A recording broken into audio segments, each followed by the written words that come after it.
चंद्रगुप्त मौर्य की पूरी कहानी। भूमिका। भारतीय इतिहास में चंद्रगुप्त मौर्य का नाम स्वर्ण अक्षरों में लिखा गया है।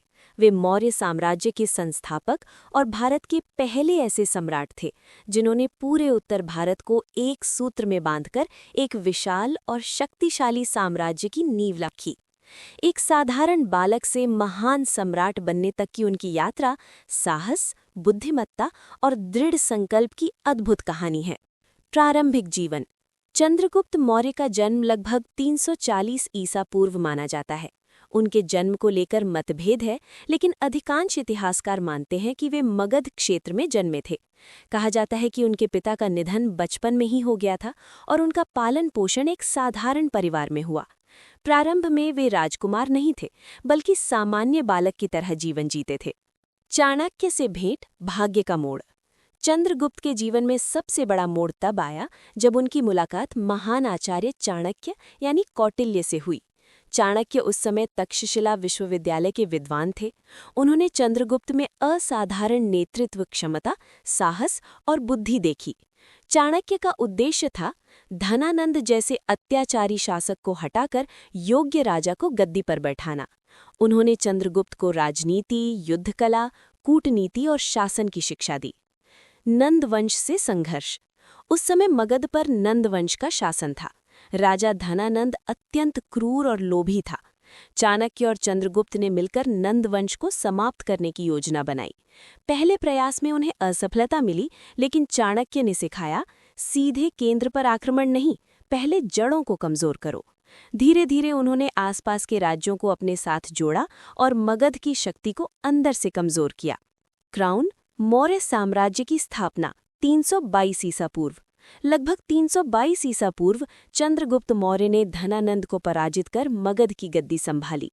यहीं से शुरू हुआ मौर्य साम्राज्य, भारत का पहला संगठित और विशाल साम्राज्य। राजधानी बनाई गई पाटलिपुत्र, जो आज पटना है। World map. सिकंदर के सेनापतियों से युद्ध। सिकंदर महान भारत पर आक्रमण कर चुका था, लेकिन उसकी मृत्यु के बाद उसके सेनापति उत्तर पश्चिम भारत पर शासन कर रहे थे। चंद्रगुप्त ने सिकंदर निकेटर को पराजित किया, अफगानिस्तान और बलूचिस्तान तक अपना साम्राज्य फैलाया। अंत में संधि हुई, जिसमें सेल्यूकस ने विशाल क्षेत्र चंद्रगुप्त को सौंपे। चंद्रगुप्त ने अपनी बेटी का विवाह सेल्यूकस से किया। ये एक बड़ी कूटनीतिक जीत थी। बिल्डिंग, शासन व्यवस्था। चंद्रगुप्त का शासन कठोर लेकिन न्यायपूर्ण था। चाणक्य द्वारा रचित अर्थशास्त्र के अनुसार शासन चलता था। मुख्य विशेषताएं थी संगठित सेना, गुप्तचर व्यवस्था, कर प्रणाली, न्याय व्यवस्था, सड़कें, सिंचाई, व्यापार सुरक्षा। विदेशी यात्री मेगास्थनीज ने भारत की समृद्धि का वर्णन किया। ताबूत। जैन धर्म की ओर झुकाव। जीवन के अंतिम वर्षों में चंद्रगुप्त मौर्य का झुकाव जैन धर्म की ओर हुआ। उन्होंने आचार्य भद्रबाहु से दीक्षा ली। कहा जाता है कि उन्होंने राजगद्दी अपने पुत्र बिंदुसार को सौंपी और स्वयं दक्षिण भारत यानी श्रवणबेलगोला चले गए। वहां संलेखना यानी उपवास द्वारा मृत्यु को अपनाया। स्टार। विरासत। चंद्रगुप्त मौर्य की विरासत, एक अखंड भारत की नींव, शक्तिशाली प्रशासन, चाणक्य जैसे महान नीति निर्माता का साथ, अशोक जैसे महान सम्राट का मार्ग प्रशस्त किया। वे सिद्ध करते हैं कि जन्म नहीं, कर्म और संकल्प ही महानता तय करते हैं। Shining star. उपसंहार।